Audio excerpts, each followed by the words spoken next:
This is WESH. The news starts now. A circus train bound for Orlando derails. Some 200 people and an array of wild animals are on board. 19 cars careen off the track, jutting in all directions. 2 people are killed. Our Channel 2 helicopter was over the scene shooting these aerials when something went drastically wrong with the engine. Pilot Mark Bartnick sounded the distress call as our chopper went down.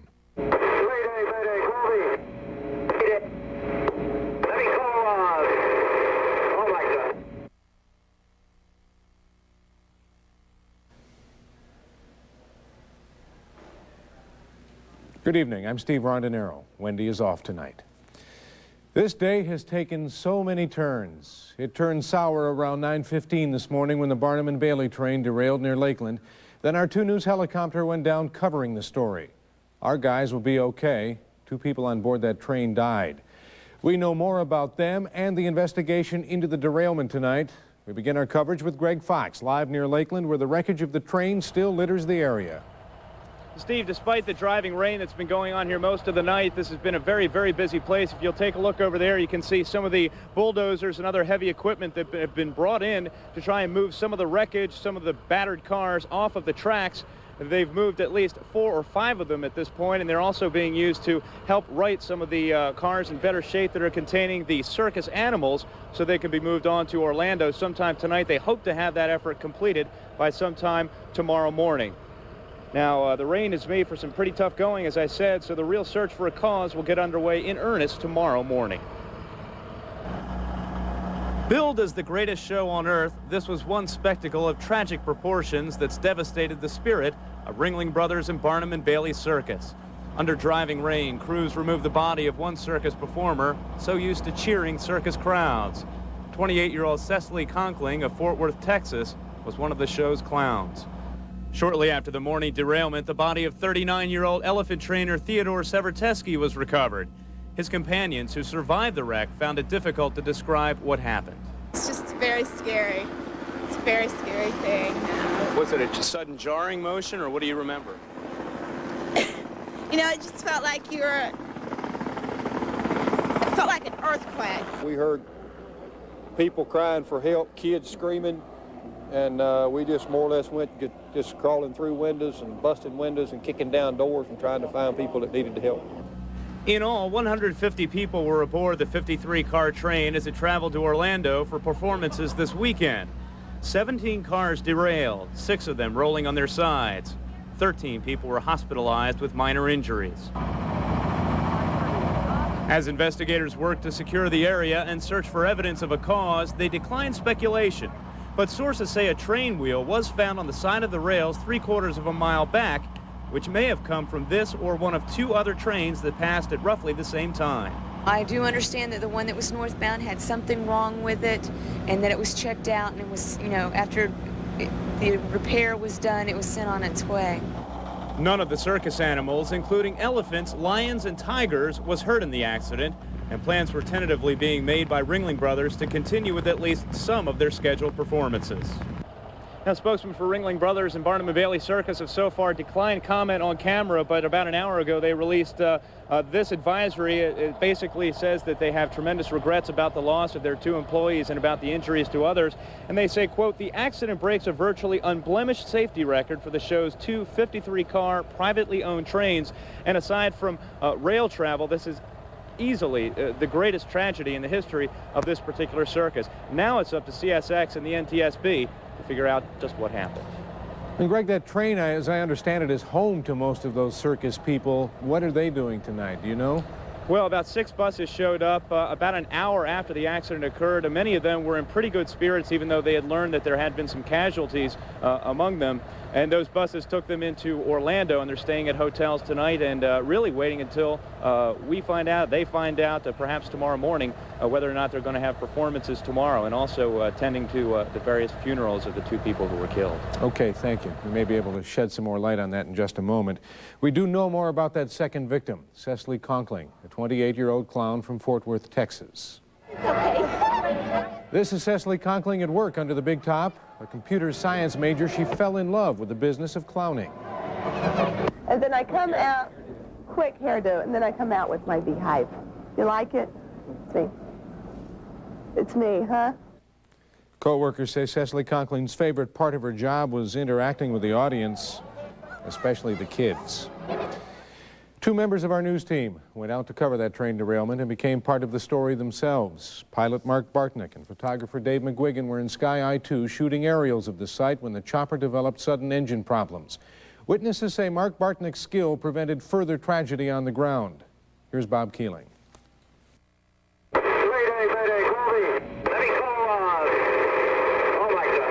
The short, crackling Mayday call came in at around 12:30. The WESH helicopter was losing altitude quickly. Witnesses and other choppers watched it burrow into the ground and flip over. I think this is about the only open field right in this area. And like I said, they ought to pin a medal on him for making the not landing on the highway. The man's a hero because he missed. He had to take and figure out a place to land in a short amount of time and put that chopper in this field to keep from hitting all them people out on that road. I don't know how he done it, but I'm gonna tell you one thing, he's a heck of a pilot. Emergency workers already close by for the train derailment helped two men from the wreckage. Pilot Mark Bartnick was airlifted to a Tampa hospital. Wow. Photographer Dave McGuigan watched the crash for the first time during the 6 o'clock news. He says his camera absorbed much of the impact, and after, he joked with fellow employees. It's easier to have a good outlook and a sense of humor about it when you walk away relatively unscathed. And it wouldn't stop me from going up and flying again. There's no words to describe the feeling, the sinking feeling that you don't know, what happened to your husband, but it sure turned out great. Colleagues say if the problem was engine overspeed, then the pilot had little choice but to try to auto-rotate the craft to the ground. It's the equivalent of slipping a car into neutral, then without power, the craft glides to the ground. But there was one major obstacle, power lines. As he's coming up, you can see the aircraft is banking a little. He's seen that he's not going to make it over the wires. Pilot Kathy Batt is a co-worker of Bartnick's. The pilot's skill in avoiding those power lines, she says, cost him some control of the craft and saved lives of both on board. I'm positive that if he'd hit those wires, they would have been killed. But it's not luck. That's training. That's good training. That's good thinking on the pilot's part. In Winter Park, Bob Keeling, 2 News. Mark is in intensive care at Tampa General Hospital tonight. His condition has been upgraded to fair, and full recovery is expected. His biggest problem appears to be a compression fracture in his back. Dave McGuigan is back home with his family tonight. And the wreckage of our helicopter has been brought back to Orlando. Investigators will pick through every part of it these next few days, looking for the cause of the apparent engine problem, assessing what happened and why. The train derailment is over, but folks are trying to pick up many pieces. AmTrak is trying to figure out how to move passengers over the block track, and Ringling Brothers is trying to figure out how the show will go on. Michelle Meredith is live at the arena with more. Well, the derailment has presented a logistical problem for everyone who depends on the track, but they seem to be working on the problem. Tonight, the Orlando AmTrak station was packed with people headed north, but because of the train derailment, some train passengers were actually shipped here by bus. Lynn Kersey was one. What was it like to get off a train, get on a bus, and now you're going to hop on a train again? Tiring, especially with a bag like this. A big bag and a little child, it's hard. And there's no room on the bus. There's no room. The train derailment put the train track out of commission in the Lakeland area. That put the trains coming out of Tampa out of commission. So AmTrak bussed some 70 passengers straight to Orlando and bypassed the bad track. It was inconvenient, but most folks seem to understand. I would rather be on my way to where I want to go right now instead of waiting here. In the meantime, the show must go on, and that's something the Ringling Brothers are trying to figure out right now, the logistics of getting the animals here to the arena. Fortunately, the train cars with the animals are movable, but the cars with the tents that house the animals are not. This problem must be worked out. Still, the plan is to have the animals here by train tomorrow afternoon, and they will literally walk to the arena. We use a police escort, and the camels, llamas, elephants, and horses all walk. The cats are all in cages that are on wheels, and those are just rolled along the street, and we bring them into the bus parking lot, and they stay here for 3 or 4 days. Now, we don't know what time the animals will walk here to the arena, but they are still telling us here that the show will go on tomorrow night at 7:30. At least that's what they're telling us right now. Well, Michelle, that's what you'd expect in the spirit of circus people. Right. Thank you, ma'am. And we'd like to thank our colleagues at Channel 9 setting aside the spirit of competition and providing us with a video of our helicopter today. Coming up, more of the day's news, including a surprise raid on the wrong house. There are reports tonight of arrests in the attack on skater Nancy Kerrigan, and the proof is in the pictures. Hubble is a success. Perfect house for the perfect couple. Tell you a secret. Wasn't so perfect. Some people don't know what they have. Are you trying to hide me? Until the moment. Do I know her? They almost lose it all. She touched me. Richard Gere. I don't want to lose you. Sharon Stone. I can't lose you. Lolita Davidovich. I want to be with you. Whatever you're gonna do it. Intersection. Rated R. Starts Friday, January 21st. Baird Ray Nissan is bringing prices down. $13,995 buys this brand new 1994 Nissan Altima. How can we do it? Baird Ray Nissan has been in business over 60 years. Our low overhead and no mortgage payments allow us to sell lower than anyone else. That's right, we're bringing prices down. $13,995 for this brand new 1994 Nissan Altima. Hurry, at $13,995 they won't last long. Only at Baird Ray Nissan, Highway 1792, Longwood. Magic game? It's intense. It's intense. The game begins and yeah! You're out of your seat. Pow! Wow! Wow! Whoa! Oh, man. Ooh, and the Dan and Magic girls. Oh, yeah. Nick's buzzer shots. And there's that incredible alley-oop to Shaq. And kapow! Goodbye, backboard. Where'd it go?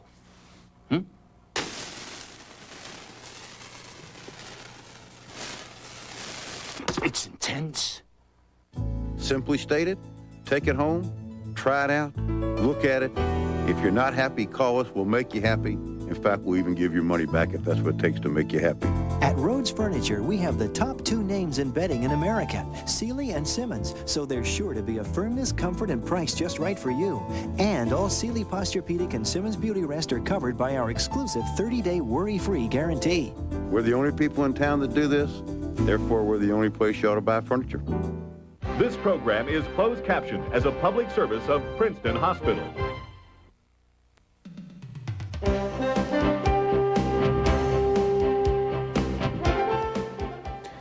The plot continues to thicken in the Nancy Kerrigan case. The bodyguard for skater Tonya Harding is in custody tonight.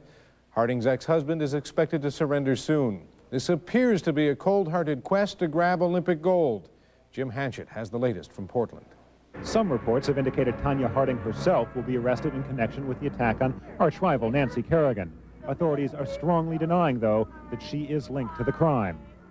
There has been absolutely nothing that would implicate Tonya Harding in this incident at this point in time, to my knowledge. So if you can cross Tonya Harding off the suspect list, then put the fellow in the striped shirt on it. He is said to be Derek Smith of Arizona, reportedly the alleged driver of the getaway car after Kerrigan was beaten. He is in custody and is one of 4 men considered the primary suspects. The first is Harding's bodyguard, Sean Eckert of Portland. He allegedly has confessed. Suspect number 2 is Harding's ex-husband, Jeff Gillooly. The couple is now reconciled. The third suspect is Smith. The fourth is Shane Stant. We don't have a photo of him. Stant allegedly used a weapon like this, a police baton, to bash Kerrigan in the knee. This is Harding's house in Portland. She's had no comment on all the rumors and the reports. And she is still expected to skate on the U.S. team with Kerrigan at the Olympics. Kerrigan, meanwhile, spent the day in Massachusetts undergoing therapy on her leg and not talking about the scandal unfolding in Portland. Authorities here in Portland say the suspects will be charged with conspiracy to commit assault.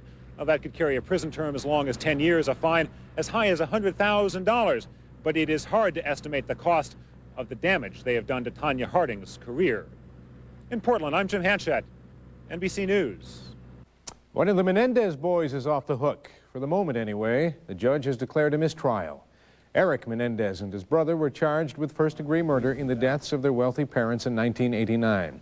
After 3 weeks of deliberations, the jury in Erik's case decided it could not conclude if it was premeditated murder or self-defense. The jury in Lyle Menendez's case is still deliberating.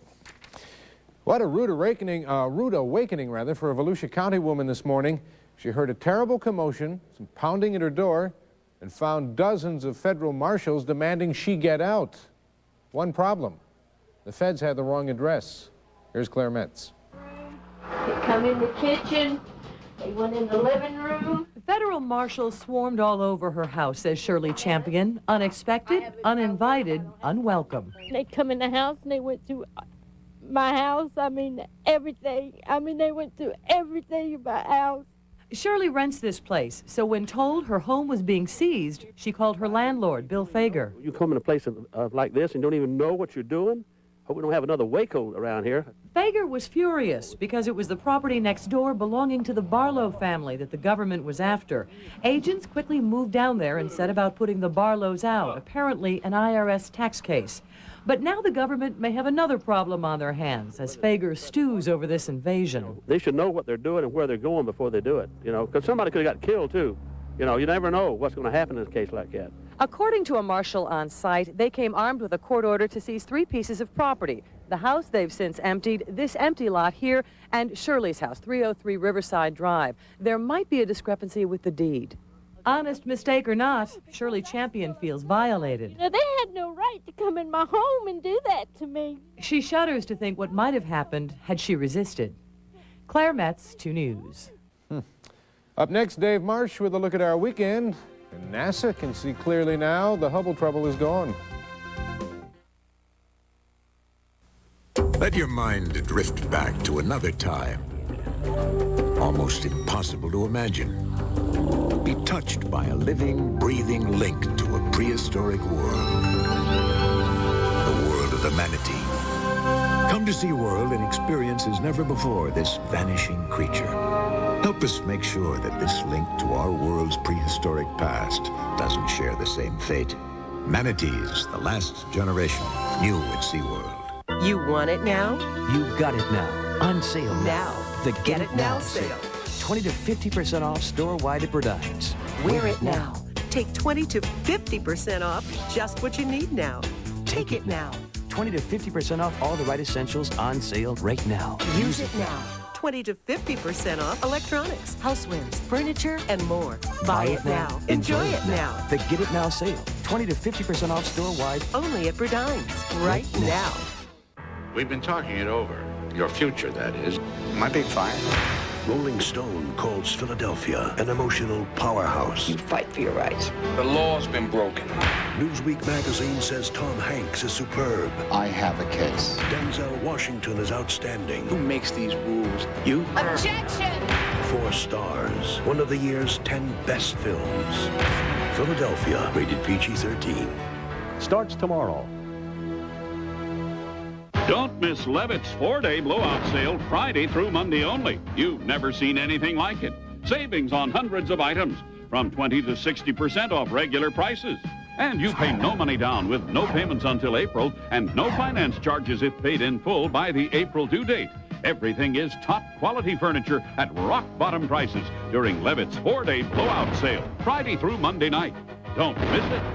You'll love it at Levitt. Tonight, stay up for Jay. Ray Charles and Jerry Seinfeld are. And I stay up late because I'm night guy. Getting up after 5 hours sleep, that's morning guy's problem. Tonight on Conan Show, Branford Marsalis. And we'll hear Andy's testimony at the Bobbitt trial. I heard a loud chop. It's a springing sound. A happy night for NASA. The space agency says the Hubble Space Telescope repair mission was such a success that it's working beyond their wildest dreams. And today they showed spectacular images to prove it. The first images from the corrected telescope were released at the Goddard Space Flight Center near Washington, and our Dan Billow was there. It was 1 in the morning. The picture was hardly recognizable to you and me, but those fuzzy red pixels are a tiny part of spectacular new pictures of stars and galaxies. This is a picture of a bright star taken from the ground. This is from the Hubble Space Telescope before the repair, same star. The big white circle is unfocused light from the telescope's flawed optics. And this is from Hubble after the repair. This is a Galaxy Hubble shot before the repair. This is after. We're not the bad guys anymore. we're the can-do guys. Hubble flight controller Pete Patero is one of the engineers who helped focus and adjust the new instruments astronauts installed last month. As each command has gone up to the telescope from here in the control center, the confidence level of the flight controllers has grown. Everything has gone well. The Hubble is fixed. It's fixed beyond our wildest expectations. Scientists say the new images show the corrective optics work better than they thought they would. And a key senator says the success should also help restore NASA's battered image, even in the eyes of a skeptical, budget-cutting Congress. Now we know that NASA has the right stuff. This mission is one of the most difficult missions we ever undertook since the Apollo program. Scientists say they'll soon begin observations that should revolutionize astronomy and restore some pride to the space agency. It feels good. It feels damn good. I'd say that's an understatement. It's great stuff. I wish I had the expertise those fellows had. That's really great what they've done. Now, the weather satellites are telling some stories here tonight. Oh, boy, I tell you, one big story, a lot of cloud cover, a lot of rain, and a little bit chilly out there right now, but not near as cold as what it's going to be Saturday and Sunday morning. Here's the rundown for you. Saturday, a low of 40. Sunday, 38. That means you'll see a lot of 30s. Those cold pockets, of course, will be in the low to mid-30s. The rain that we've been having and are having right now, as a matter of fact, should be gone by the time you get up tomorrow morning. And that's assuming, of course, that you're going to bed tonight. I think you will. Overnight tonight, overcast, some rain, 52 for the morning low. The winds from the northwest at 10 miles per hour. Looking statewide, the temperature's nothing really exciting to look at. A little bit cooler up here in the north, Tallahassee 47, and that's usually our sign of things to come. Down here, still very warm. South the front with temperatures still in the 70s. And of course, the satellite picture, this is the dramatic picture. Here's the extreme southern tip of Florida. You can see the Keys right there, the Panhandle beginning to show some breaks, but we're very solid across the peninsula. And with that, the rainfall. Now, the rainfall totals, most of them reported from all of our weather watchers, have been less than an inch. We've had a few above that, of course, but most less than an inch. And it's been a nice rain in that it's been drizzle or light rain, gives it time to soak in. So during the dry season, which we are in right now, it's a good rainfall. This pushing off toward the east, and once we get rid of that, that's it. And that's when the temperatures begin to drop. Let's look at the rest of our current conditions. Daytona Beach, well, we've seen the temperatures, but look at the humidity, 100% there, 93% in Ocala. No surprise. In Melbourne, they're at 96%, and Orlando at 100%. The wind's very light right now, and the pressure's beginning to rise. And on the national weather map, still a case of some very cold air, especially up to the north, and we'll get right by that radar picture. The snows around the Great Lakes, which have continued throughout the day, and some rain throughout West Virginia. And I can't help but think in the mountains there, they're reporting some snow as well. And it stretches back into the northwestern United States. Temperature showing the signs already of being well below sub-zero, and that's going to continue well down to the south. Let's take a look at our forecast for Central Florida. Nothing sub-zero about this. It will be clearing tomorrow morning, windy and much cooler. The afternoon high temperature at 63 degrees. The winds from the northwest, and it will be strong tomorrow as high as 20 miles per hour. And there are the temperatures for the weekend again, and we'll be tweaking those a little bit tomorrow. Jim will be tomorrow morning, but it's going to be pretty close to that. Okay. Thank you, Dave. In sports, UCF and Stetson get big conference wins at home. And Penny Hardaway barely shaved, so why is he posing with a big razor? Mark is next. You know that great feeling you get when you wake up in the middle of the night, look at your clock, and realize you still have 3 more hours to sleep?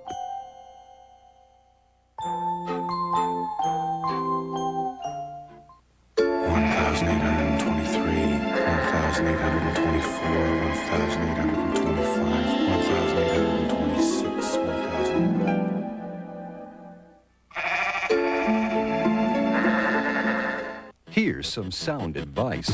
Get big screen excitement and don't pay a penny till $19.95. For a limited time, Sound Advice has all Mitsubishi TVs, big screens, and VCRs with no money down, no payments, and no interest for 1 full year. Plus, make any other purchase with your Mitsubishi at Sound Advice and get the same deal. Build that complete home theater system now and don't pay a penny for 1 full year. That's Sound Advice. Florida residents, right now Disney is just $25 for adults and $20 for kids. You'll see 2 new shows at Epcot 94.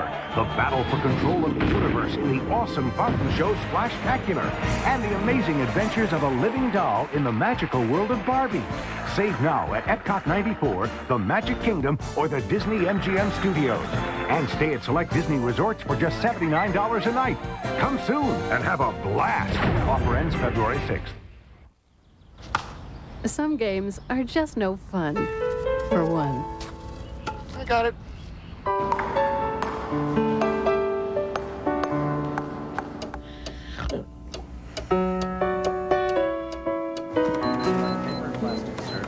But a Florida Lottery scratch-off game can turn your small change into real big fun. Like basketball, new from the Florida Lottery. Big fun for anyone. This is Erwin Lowenstein, president of Rhodes Furniture, reviewing plans for their January half-off sale. Whose idea was it to take half off all these items? Bob's. Nice work, Bob. This bedroom group includes bed, dresser with mirror, and nightstand, now half off at $7.99. Pay no interest and make no payments until July, during the January half-off sale at Rhodes. Welcome back. Let's begin tonight with college basketball. Coming off back-to-back conference losses, the UCF Knights wanted to make a statement tonight against 8-2 Charleston, the preseason conference favorites. Even though they've struggled on the road, the Knights are unbeaten in the friendly confines of the UCF arena. Okiel Swaby continues to be the main man. He had 26 tonight. New head coach Kurt Spearall wanted this one badly. Victor Saxon chipped in 16 points. The Knights led early but trailed late. They were down by 3 with 15 to go. Swaby was fouled making a 3. He got the free throw. The Knights led by 1. Then they stole the inbounds pass, got an insurance hoop to win by 3, final 80-77. In DeLand, the Stetson Hatters moved to 3-0 in the TAC with a 67-63 win over Mercer tonight. Bryant Connor had a game-high 23. In top 10 play, second-ranked Duke hosted Wake Forest. Wake trailed by 2 with 15 seconds to go. Randolph Childress knocks down the 3. Duke thought it was a 2 and didn't call timeout. The replay clearly shows Childress was behind the line. Wake wins 69-68. The number 1 team lost last night, number 2 tonight. On the board in other games, number 10, Michigan loses to Ohio State in overtime. Number 7, Massachusetts is at West Virginia. They win 70-56, and Arizona leading California in the second quarter. Well, this is no surprise, but it is official tonight. Magic rookie Anthony Hardaway has been selected to play in the first annual Schick rookie game at this year's All-Star Weekend. Hardaway is one of 15 rookies that has been selected to play. The rookie game will replace the Legends game, which was discontinued because the old guys were blowing out knees right and left. Penny learned of the honor in Minneapolis today, where the Magic will play the T-Wolves tomorrow. Penny and Minnesota rookie Isaiah Ryder, who was also selected, posing with a big razor for that smooth look. As mentioned, the Magic are in Minneapolis tonight, where the weather is a bit different than here in Central Florida. In fact, it was 4 below today, I'm told, expected to be around 10 below tomorrow, just the way Shaquille likes it. Damn, it's hot out here, boy. What do you think of the weather? On the scoreboard tonight, Hakeem had 45, but the Bullets beat the Rockets. The Cavs over the Nets. New York hands Detroit its 11th straight loss. The Jazz over the Bucks. The Spurs whip the Suns, and Charlotte trails Sacramento. Last night at halftime of the Warriors Heat game, some youngsters played an exhibition game. No big deal, except that 7-year-old Mikey Palia hit an NBA three-pointer just 7 seconds into the game. The crowd went nuts, so Mikey did it again and again. 3 threes in a 5-minute game. Not bad. The world's best supercross racers are all in Orlando this weekend. Saturday night at the Citrus Bowl is the first round of the 1994 Camel Supercross Series. This is 2-time defending champion Mike LaRocco on his Kawasaki. He's looking for the three-peat, but it's not going to be easy. Ocala's own Brian Swink says he is ready to roll. And I'll tell you quickly, in the NHL tonight, Tampa Bay trails Chicago in the third, and Florida skates to a 2-2 tie with Pittsburgh. Got it. Thanks. Back to wrap it up in a minute. Here it is, a New York Carpet World exclusive. A sensational 50% off sale with Blockbuster savings, Blockbuster selection, and a Blockbuster one-time credit offer. We shopped the competition. Our prices were lower. We cut them again. Right now, you'll save 50%. Yes, a full 50% off their retail prices. Here's more, a whole year of credits free with no payments till May. A sale you won't see anywhere else. Blockbuster savings and selection with credit absolutely free at New York Carpet World through Saturday. Cover yourself in savings at the annual January sidewalk sale at Orlando Fashion Square Mall. You'll find savings of 25, 50, even 75% off top quality merchandise during this mall-wide clearance. Take advantage of these big savings for 5 days only, January 13th through 17th. Uncover great values at Orlando Fashion Square Mall Sidewalk Sale, Thursday through Monday, ends Martin Luther King Day. I like the Home Depot atmosphere. I like the excitement that the store generates. We carry somewhere around 30,000 different items at Home Depot. Quality products, like Kohler. We've got a terrific selection of Kohler sinks, tubs, and toilets. Their designs and bold colors are fantastic, and you just can't beat the quality. The bold look of Kohler really can do wonders for baths and kitchens. And they're one of the most respected brand names around. Right off the bat, you're going to get the right selection, and you're going to get the right customer service, which is the important thing. How do you lose playoff tickets? It happens. No, losing your keys happens. Losing 15th row playoff tickets does not happen. Get it? The Isuzu Trooper was designed around a very simple premise. Where are we going? Somewhere they won't find your body. Life's an adventure. Be prepared. Whoa! Okay, give me the binoculars. The binoculars. They're on the hall table next to the tickets. Isuzu. Practically amazing.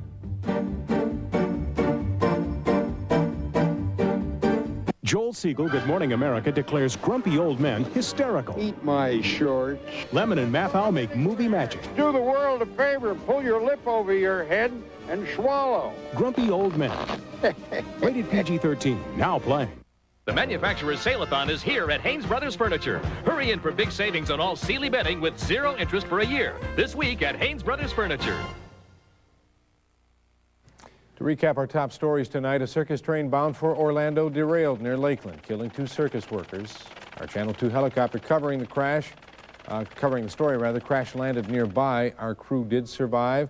Photographer Dave McGuigan is home with his family tonight. Pilot Mark Bartnick expected to make a full recovery. He is in the hospital. Matter of fact, he says he'd like to fly again just as soon as possible. Welcome News will continue to keep you apprised tomorrow. Thanks for joining us. Have a good night.